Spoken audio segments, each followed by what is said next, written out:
Cricket താരം രോഹിത് ശർമ്മയെ അധിക്ഷേപിച്ച് അങ്ങ് കയ്യടി നേടാമെന്ന അതിമോഹത്തിലിരുന്ന കോൺഗ്രസ് നേതാവ് ഷമാ മുഹമ്മദിന് കിട്ടി എട്ടിന്റെ പണി. സ്വന്തം പാർട്ടി കൂടെ നൈസായി കൈയൊഴിഞ്ഞതോടെ ആകെപ്പെട്ട അവസ്ഥയാണ് ഷമയുടേത്. Indian cricket team captain Rohit ശർമ്മയ്ക്കെതിരെയായിരുന്നു ഷമയുടെ ബോഡി ഷെയ്മിങ്ങും അധിക്ഷേപവും.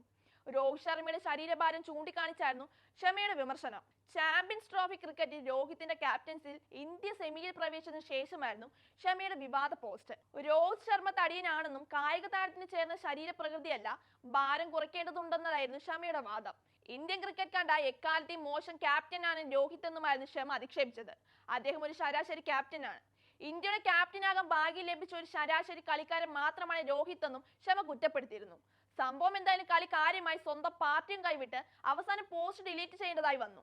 ഏതായാലും ആരാധകരെ കളിപ്പടക്കാനുള്ള ഷമയുടെ തന്ത്രങ്ങളും ഏറ്റില്ല.